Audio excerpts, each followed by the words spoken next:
Hello बच्चों, नमस्ते।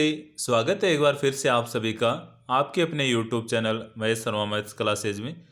बच्चों, जैसा कि आप सबको विदित है कि हमने अभी तक कक्षा 8 की मैथ्स की वर्कबुक के 70 कार्यपत्रक पढ़ लिए हैं और आज 71वां कार्यपत्रक पढ़ने जा रहे हैं।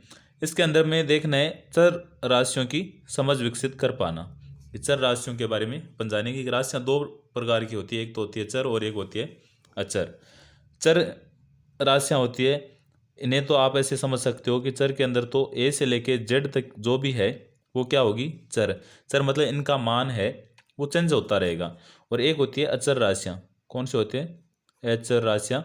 ये होती है एक से लेके जैसे इनफाइनाइट तक है, क्योंकि इनका मान चेंज नहीं होने वाला। एक का मान या दो का मान, इनका मान तो यूनिवर्सल होता है, यानी सब जगह सेम ही होता है, लेकिन इनका क्या होता है, चेंज होता रहता है। तो अपन इनकी चर राशियों के बारे में अध्ययन करेंगे। पहला क्वेश्चन आज का कि नीचे कुछ राशियां दी गई है, इनमें से कुछ राशियों का मान सदैव निश्चित होता है, लेकिन कुछ का मान स्थान विशेष एवं समय के साथ परिवर्तित हो जाता है। इन राशियों को अलग अलग समूह में लिखिए।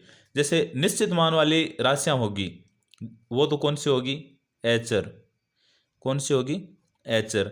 और परिवर्तन मान वाली राशियां होगी वो कौन सी होगी? चर। तो अपने को इनको अलग अलग लिखना है कि भारत की जनसंख्या, अब भारत की जो जनसंख्या है वो कैसी है, अपन निश्चित बता सकते हैं ना कि भाई ये तो इतनी है।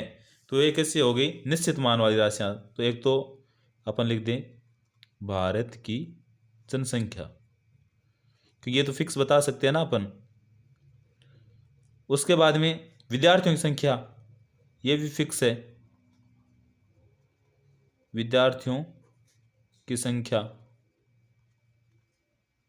उसके अलावा जैसे पौधे की लंबाई है वो भी क्या है, अपन फिक्स बता सकते हैं ऐसे,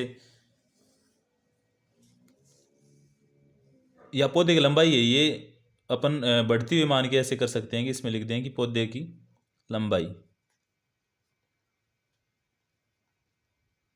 लेकिन एक वर्ष में महीनों की संख्या ये तो 12 ही होती है ना, तो एक वर्ष में महीनों की संख्या।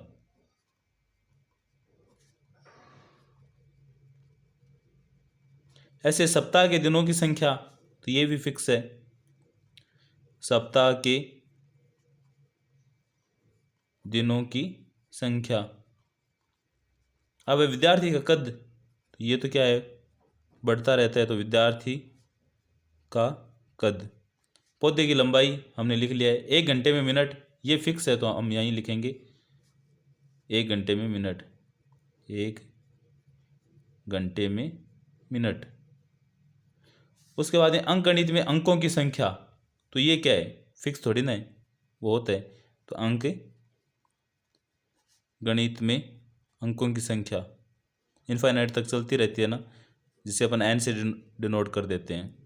उसके बाद दूसरा है कि चर राशियों को सामान्यतः अंग्रेजी या हिंदी वर्णमाला के अक्षरों से प्रदर्शित किया जाता है। नीचे कुछ राशियां दी गई है, उनमें से चर राशियां छांटिए। जैसे यहाँ जो भी ये राशियां दी हुई है, इनमें से चर राशियां छांटनी है, तो 6b है। तो 6b का मतलब एक तो ये हो गई, अपन वैसे b भी लिख सकते हैं लेकिन 6b। उसके अलावा यहाँ कोई भी ए से लेकर जेड तक कोई भी वर्ण नहीं है, सिर्फ -318 है, तो ये नहीं होगी। फिर ये x है, उसके बाद -p है, यहाँ 10 है, 800 है, फिर -18p, तो -18p। उसके बाद 3a, उसके बाद -2q, और उसके बाद में 1/2s। ये सब कैसी है? चर राशियाँ। और जो ये बच्ची है वो कौन सी हो गई? अचर राशियाँ।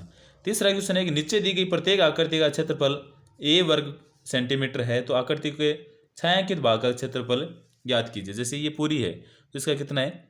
a, और ये अगर आधी छायांकित किया हुआ है तो इसका है 1/2 a वर्ग सेंटीमीटर। अब यहाँ देखो कितना होगा, तो कुल भाग है उन्हें तो हम लिखते हैं बट्टे में, छायांकित कितने हैं? 2, तो 2/3, और ये किस में हो गया? वर्ग सेंटीमीटर या सेंटीमीटर स्क्वायर भी लिख सकते हैं।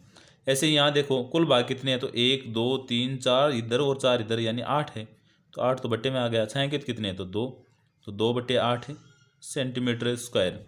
ऐसे यहाँ देखो छायांकित है 1, कुल भाग है 4, तो 4, और सॉरी ये ए के अंदर लिख रहे हैं अपन ए, यहाँ भी ए लिखना है साथ में, यहाँ भी ए लिखना है, और ये किस में है?